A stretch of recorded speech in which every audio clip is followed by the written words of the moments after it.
तो आप सभी का स्वागत है टीके जनरल स्टडीज़ में। और दोस्तों आप सभी के लिए यहाँ पर मैं भूगोल का क्लास लेकर आया हूँ जो भी अभ्यर्थी प्यून परिचारक स्वीपर साथ ही साथ चौकीदार की तैयारी कर रहे हैं उनके लिए यह क्लास काफ़ी महत्वपूर्ण रहेगा। साथ ही साथ आप अन्य एग्ज़ाम की जो भी तैयारी कर रहे हैं उनके लिए भी यह क्लास इंपॉर्टेंट रहेगा। तो आप क्लास अच्छे से करिए। लगभग आपको मैं 35 क्वेश्चन बताऊँगा 35 के आसपास। तो आप सभी के लिए काफ़ी महत्वपूर्ण रहेगा क्योंकि आप अधिक से अधिक तैयारी करिए क्योंकि इसका एग्ज़ाम जनवरी में होने की संभावना है। यहाँ पर कुछ दिन पहले यहाँ पर समाचार माध्यमों से पता चला है, मीडिया के माध्यमों से, कि यहाँ पर जनवरी में होने की संभावना है। तो उसके हिसाब से आप तैयारी करिए। लगभग आपके पास 1 महीने का समय बचा हुआ है।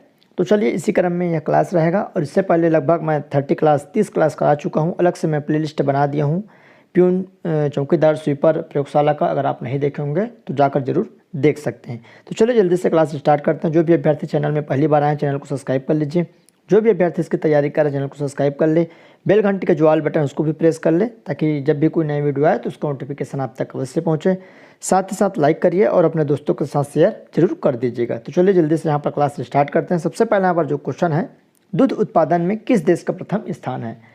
तो यहाँ पर देख सकते हैं दूध जो उत्पादन होता है उसमें प्रथम स्थान किस देश का है। तो भारत है, चीन है, ऑस्ट्रेलिया है, अमेरिका। तो दूध उत्पादन में प्रथम स्थान यहाँ पर भारत का है। अगला है संसार का सबसे बड़ा मरुस्थल कौन सा है। तो वर्ल्ड का जो सबसे बड़ा यहाँ पर मरुस्थल कौन सा है। तो गोबी है, थार है, कालाहार या सहारा। तो वर्ल्ड का सबसे बड़ा जो मरुस्थल है सहारा मरुस्थल है। अगला प्रश्न है Indira Gandhi centre for atomic research कहाँ स्थापित है। तो यहाँ पर देख सकते हैं Indira Gandhi centre for atomic research कहाँ है। तो कलकत्ता में, कांगा में, कोलकाता में, काकरापारा में। तो इंदिरा गांधी जो सेंटर फॉर एटॉमिक रिसर्च है वह कलकत्ता में स्थित है। तो इसका ए वाला ऑप्शन सही हो जाएगा। अगला क्वेश्चन है देश में सबसे ज़्यादा कोयले का भंडार। यहाँ पर देख सकते हैं देश में सबसे ज़्यादा कोयले का भंडार किस राज्य में स्थित है। क्वेश्चन इंपॉर्टेंट है। तो पश्चिम बंगाल है, छत्तीसगढ़ है, झारखंड है, उड़ीसा है। तो देश में सबसे अधिक कोयले का जो भंडार है यहाँ पर झारखंड सी वाला हो जाएगा। अगला प्रश्न है एवरेस्ट शिखर पर पहुँचने वाली प्रथम भारतीय कौन थी। तो यहाँ पर देख सकते हैं एवरेस्ट शिखर पर पहुँचने वाले प्रथम जो भारतीय कौन था। तो यहाँ पर 4 ऑप्शन हैं, देख सकते हैं। नॉर्गे तेंजिंग है, आरती शाह, बी पाल या नवांगे तंबू। तो एवरेस्ट शिखर पर पहुंचने वाले जो प्रथम भारतीय थे यहाँ पर नॉर्गे तेंजिंग था। तो ए वाला ऑप्शन आपका यहाँ पर सही हो जाएगा।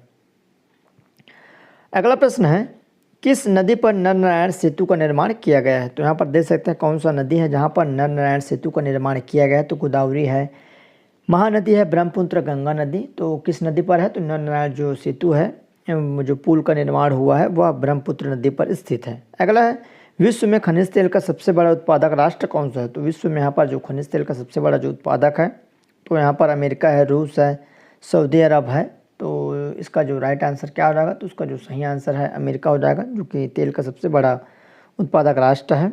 अगला है राजस्थान नहर का नया नाम क्या है। तो यहाँ पर देख सकते हैं जो राजस्थान नहर है उसका नया जो नाम है वो क्या है। तो सुभाष नहर है, जवाहर नहर, इंदिरा गांधी नहर या गांधी नहर। तो इसका सही आंसर यहाँ पर इंदिरा गांधी नहर जो राजस्थान का नहर का नाम रखा गया है इंदिरा गांधी नहर। ताजमहल किस नदी के किनारे स्थित है। ये भी क्वेश्चन इंपॉर्टेंट है। तो सतलज है, यमुना, सरस्वती, गंगा। तो ताजमहल जो है यमुना नदी के किनारे पर स्थित है। अगला प्रश्न है निम्नलिखित में से वह कौन सा राज्य है जिसकी अंतर्राष्ट्रीय सीमाएँ 3 देशों के साथ लगती है।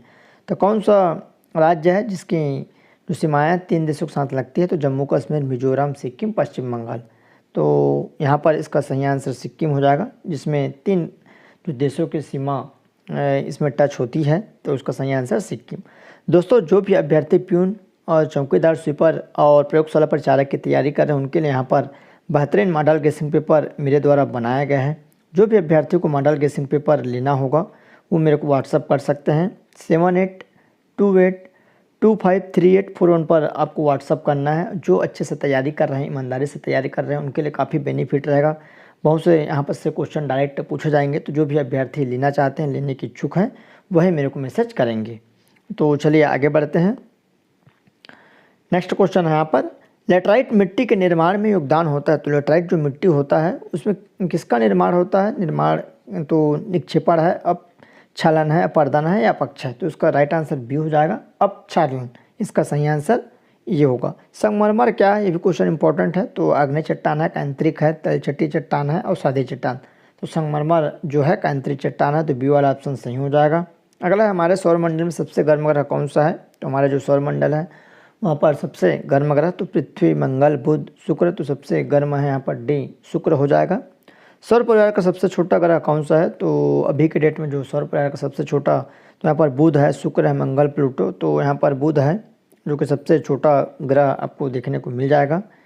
दोस्तों, जो भी अभ्यर्थी छत्तीसगढ़ जो उच्च शिक्षा विभाग में यहाँ पर प्यून, चौकीदार, स्वीपर की जो भर्ती निकली है लगभग 400 प्लस पदों के लिए, उसके लिए यहाँ पर मैं बेहतरीन मॉडल गेसिंग पेपर लेकर आया हूँ जो कि उत्तर सहित आपको मिलेगा और 20 मॉडल प्रैक्टिस सेट रहेगा, जिसमें प्रत्येक जो सेट है वहाँ पर आपको 105 प्रश्न देखने को मिलेगा सिलेबस के अनुसार। आपके एग्ज़ाम में 100 प्रश्न आएंगे, बट मैं 5 प्रश्न एक्स्ट्रा आप सभी के लिए यहाँ पर सिलेक्ट किया हूँ। काफ़ी सिलेक्टेड प्रश्न हैं एग्ज़ाम में आने लायक, तो जो भी अभ्यर्थी ईमानदारी से तैयारी कर रहे हैं, लेने की इच्छुक हैं, वो ज़रूर इसको ले सकते हैं। बहुत ही कम चार्ज पर आपको दिया जाएगा क्योंकि अच्छा क्वालिटी मटेरियल आपको मिलेगा। जिसमें क्या क्या रहेगा? सबसे पहले भारत का सामान्य ज्ञान रहेगा, 800 प्रश्न रहेगा, सभी ऑब्जेक्टिव वाइज MCQ। उसके बाद छत्तीसगढ़ का सामान्य ज्ञान, जो टोटल प्रश्नों की संख्या मैं आपको बता रहा हूँ 1000 प्रश्न रहेगा ऑब्जेक्टिव। उसके बाद छत्तीसगढ़ और भारत करंट अफेयर के 300 प्रश्न। टोटल जो प्रश्नों की संख्या रहेगी 2100 रहेगा उत्तर सहित। और जो मैं प्रश्न बनाया हूँ, मतलब पहले भारत का सामान्य ज्ञान 800 ऐसा नहीं है। इसमें क्या है, पहले भारत का सामान्य ज्ञान है 1 से लेकर लगभग 40 तक। उसके बाद छत्तीसगढ़ का सामान्य ज्ञान है 41 से यहाँ पर 90 तक, 95 तक। उसके बाद आगे आपका यहाँ पर करंट अफेयर। इस टाइप से वहाँ पर मैं सिलेबस अनुसार बनाया हूँ, जैसे एग्ज़ाम आपका होगा सेम पैटर्न पर। तो जिस भी अभ्यर्थी को लेना है यहाँ पर व्हाट्सअप कर सकते हैं, ये व्हाट्सअप नंबर है, तत्काल आपको रिप्लाई दिया जाएगा। आपको यहाँ पर मेरे को लेना है ऐसा करके। तो जो भी अभ्यर्थी को सिलेक्शन लेना है, अच्छे से जो तैयारी कर रहे हैं, जिसको सिलेक्शन लेना है वही मैसेज करेंगे, और जो ईमानदारी से तैयारी कर रहे हैं आएगा। अगला प्रश्न है, निम्नलिखित में कौन सा ग्रह सबसे कम समय में सूर्य का चक्कर लगाता है? तो यहाँ पर देख सकते हैं सबसे कम समय में जो सूर्य का चक्कर लगाने वाले, तो शनि है, पृथ्वी है, बुध है, प्लूटो है। तो इसका राइट आंसर यहाँ पर बुध हो जाएगा, जो कि सबसे कम समय लगाते हैं। अगला है, उल्का जो मीटर होता है क्या है? तो पुच्छेन धूमकेतु तारामंडल का भाग है, बाहर अंतरिक्ष से पृथ्वी के वायुमंडल पृष्ठ हुए द्रव का अंश या तीव्र गति से चलने वाले तारा। तो इसका सही आंसर यहाँ पर जो उल्का होता है, बाह्य अंतरिक्ष से यहाँ पर पृथ्वी के वायुमंडल में आने वाले जो द्रव का अंश होता है यहाँ पर उल्का कहलाता है। ग्रहों के बारे में निम्न में से क्या सत्य है? तो ग्रहों के बारे में क्या सत्य है? तो ये प्रकाशवान भी है और चमकते भी है। ये प्रकाशवान होते हैं किंतु चमकते नहीं। ये अप्रकाशवान होते हैं, हुए भी चमकते हैं। ये प्रकाशहीन होते हुए भी किंतु इसमें चमकते नहीं हैं।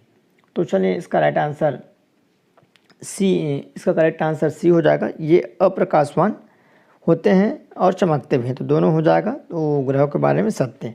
अगला है, किस कारण हम चंद्रमा की सिर्फ एक ही सतह देख सकते हैं? ऐसा क्या कारण है जिसके कारण हमको चंद्रमा का केवल एक ही भाग दिखाई देता है? तो यह एक दृष्टि भ्रम है। चंद्रमा की परिक्रमण गति पृथ्वी की परिक्रमण गति के समान है। चंद्रमा की घूर्णन गति तथा परिक्रमण अवधि एक समान समय लेती है। चंद्रमा की दूसरी सतह प्रकाश प्राप्त नहीं कर पाती। तो इसका सही आंसर यहाँ पर सी हो जाएगा। चंद्रमा की घूर्णन तथा परिक्रमण काल की जो अवधि है एक समान है, इसलिए हमको एक ही तरफ दिखता है। निम्न में से किस ग्रह का अक्ष झुकाव सबसे अधिक है? तो यहाँ पर देख सकते हैं किस ग्रह का जो झुकाव है सबसे अधिक है। शनि है, प्लूटो है, बुध है, पृथ्वी है। तो इसका सही आंसर यहाँ पर बुध हो जाएगा, सी वाला। अगला है, भूगोल का पिता किस भूगोलविद को कहा जाता है? तो भूगोल का जो पिता किसको कहा जाता है? तो स्ट्रेबी है, टॉलमी है, हिकेटियस या इरेटास्थेनेस। तो भूगोल का जो पिता है इरेटास्थेनेस को कहा जाता है। तो डी वाला ऑप्शन सही हो जाएगा। सूर्य ग्रहण होता है, ये क्वेश्चन इंपॉर्टेंट है। तो सूर्य जो ग्रहण है, तो जब पृथ्वी दीर्घ वृत्ताकार मार्ग पर गति करने लगती है, जब पृथ्वी और चंद्रमा के बीच सूर्य आता है, जब सूर्य और चंद्रमा के बीच में पृथ्वी आ जाती है, जब पृथ्वी और सूर्य के बीच में चंद्रमा आ जाती है। तो सूर्य ग्रहण कब होता है? तो सूर्य ग्रहण यहाँ पर जब पृथ्वी और सूर्य के बीच में चंद्रमा आ जाती है, तब यहाँ पर सूर्य ग्रहण आपको देखने को मिलेगा। अगला है, चंद्र ग्रहण कब होता है? ये भी क्वेश्चन इंपॉर्टेंट है। तो चंद्र ग्रहण इनमें से कोई नहीं, जब पृथ्वी सूर्य चंद्रमा के बीच में आ जाते हैं, जब पृथ्वी सूर्य और चंद्रमा के बीच में आ जाते हैं, जब चंद्रमा पृथ्वी और सूर्य के बीच में आ जाते हैं। तो जो यहाँ पर चंद्र ग्रहण है, जब पृथ्वी सूर्य और चंद्रमा के बीच में आ जाते हैं, तब सूर्य का जो छाया है वो, मतलब सूर्य पृथ्वी की छाया चंद्रमा पर पड़ती है, तो यहाँ पर चंद्र ग्रहण होता है। वास्को डी गामा ने भारत का समुद्री मार्ग आशा अंतरिक्ष होकर ढूंढा और सबसे पहले पहुंचा। तो वास्को जो डी गामा थे, भारत के समुद्री मार्ग की खोज की, तो कहाँ सबसे पहले पहुंचा? तो कालीकट, दीव, दमन, गोवा। तो कालीकट पर सबसे पहले पहुंचा था। तो यहाँ पर ये वाला ऑप्शन सही हो जाएगा। अगला, निम्नलिखित देशों में किस एक से कर्क रेखा नहीं गुजरती? तो ऐसा कौन सा देश है इन चारों में जहाँ से कर्क रेखा नहीं गुजरती? तो नेपाल है, म्यांमार है, चीन है, बांग्लादेश है। तो इसका राइट आंसर यहाँ पर नेपाल हो जाएगा, जहाँ से नहीं गुजरती है। अगला है, दिन और रात की अवधि में अंतर बढ़ता जाता है जब कोई यात्रा करता है। तो दिन और रात की जो अवधि है उसमें अंतर बढ़ते जाता है, तो किस कारण से? तो विषुवत रेखा से ध्रुव की ओर, ध्रुव से विषुवत रेखा की ओर, मुख्य देशांतर से पूर्व पश्चिम जाने की ओर, पश्चिम से पूर्व की ओर। तो इसका सही आंसर यहाँ पर सी हो जाएगा, मुख्य देशांतर से पूर्व पश्चिम जाने की ओर। अगला है, भारत का सर्वाधिक बड़ा जल सेना क्षेत्र सी बट कहाँ बढ़ रहा है? तो यहाँ पर देख सकते हैं भारत का सर्वाधिक जल सेना क्षेत्र सी बट कहाँ बढ़ रहा है? तो कर्नाटक है, आंध्र प्रदेश है, तमिलनाडु है, झारखंड है। तो इसका सही आंसर यहाँ पर कर्नाटक हो जाएगा, ये वाला। अगला है, निम्नलिखित किस शहर पर दोपहर के समय सूर्य की किरणें सीधी नहीं पड़ती? तो दिल्ली, मुंबई, मंगलौर, चेन्नई। तो उसका सही आंसर यहाँ पर नई दिल्ली हो जाएगा, ये वाला ऑप्शन करेक्ट हो जाएगा। अगला है, वेनेजुआ के घास के मैदान क्या कहलाते हैं? तो इसका जो राइट आंसर यहाँ पर देख लेते हैं, इसका करेक्ट आंसर लानोज हो जाएगा, तो डी वाला। इसमें से कुछ जो प्रश्न हैं जो कि अंतर्राष्ट्रीय स्तर से संबंधित हैं, जैसे विश्व का भूगोल है, वैसे आपके जो प्रयोगशाला परिचारक में भारत का भूगोल बोला गया है, बट प्यून में ऐसा देखने को नहीं मिलता, उसमें जीएस बोला गया है। तो हो सकता है कुछ क्वेश्चन यहाँ से आ जाए, इसलिए इसको यहाँ पर बताया गया है। चलिए आगे बढ़ते हैं। डोल्ट्रम क्या है? ये क्वेश्चन इंपॉर्टेंट है, एमपी है, पूछते हैं। तो शांत समुद्र वाले क्षेत्र है, बहुत अधिक आर्द्रता वाले क्षेत्र, व्यापारिक हवाएं या भूमध्य रेखा के आसपास अल्प दाब क्षेत्र जहाँ बहुत कम हवाएं एवं समुद्र रहती है। तो डोल्ट्रम क्या है? तो डी हो जाएगा, भूमध्य रेखा के आसपास अल्प दाब क्षेत्र जहाँ बहुत कम हवाएं एवं समुद्र होती हैं। सबसे बड़ा गन्ना उत्पादक देश कौन सा है? तो ब्राज़ील, इंडोनेशिया, भारत, चीन। तो सबसे बड़ा जो गन्ना उत्पादक देश है यहाँ पर कौन सा हो जाएगा? तो उसका सही आंसर भारत हो जाएगा, जहाँ पर गन्ने की खेती अधिक की जाती है। अगला, सदाबहार वन पाए जाते हैं? तो फ्रांस, ऑस्ट्रेलिया, ब्राज़ील, कनाडा। तो सदाबहार जो वन है यहाँ पर ब्राज़ील में आपको देखने को मिल जाएगा। अगला, विश्व में केले का सबसे बड़ा उत्पादक है? तो जिम्बाब्वे, कोलंबिया, भारत, मलेशिया। तो केले का सबसे अधिक जो उत्पादन होता है वह भारत में आपको देखने को मिल जाएगा। अगला है, वायुमंडल में सबसे अधिक किस गैस का प्रतिशत है? तो वायुमंडल में सबसे अधिक किस गैस का? ये भी क्वेश्चन इंपॉर्टेंट है। तो हाइड्रोजन है, कार्बन, नाइट्रोजन, ऑक्सीजन। तो यहाँ पर नाइट्रोजन की जो मात्रा सबसे अधिक है कहाँ पर? वायुमंडल में। अगला क्वेश्चन है, वायुमंडल दाब निर्भर करता है तो किस पर? पृथ्वी की घूर्णन गति पर, तापमान पर, ऊंचाई पर, चंद्रमा की आकर्षण शक्ति पर। तो किस पर निर्भर करता है? तो उसका जो राइट आंसर क्या हो जाएगा? तो उसका सही आंसर डी हो जाएगा, 1, 2, 3, 1, 2, 3। अगला है, समुद्र तट के सहारे कोहरे के निर्माण का क्या कारण है? तो यहाँ पर देख सकते हैं समुद्र के तट पर कोहरे का निर्माण होता है, तो उसका कारण क्या हो जाएगा? तो अभिवहन है, विकिरण, संवहन या संचालन। तो इसका सही आंसर यहाँ पर अभिवहन हो जाएगा। अगला है, चक्रवातों की उत्पत्ति सर्वाधिक संख्या में होती है? तो चक्रवातों की जो उत्पत्ति सर्वाधिक संख्या में कहाँ पर होती है? तो विषुवत रेखा पर, 40 डिग्री दक्षिणी अक्षांश, 60 डिग्री दक्षिणी अक्षांश, 60 डिग्री उत्तरी अक्षांश। तो उसका सही आंसर यहाँ पर 60 डिग्री दक्षिणी अक्षांश पर यहाँ पर चक्रवातों की उत्पत्ति सर्वाधिक होती है, दक्षिणी क्षेत्र में आपको देखने को ज़्यादा मिल जाएगा। तो इस तरह आप सभी के लिए यहाँ पर ये क्वेश्चन था। कंटिन्यू क्लास आते रहेगा, तो जो भी अभ्यर्थी चैनल में नहीं जुड़े हैं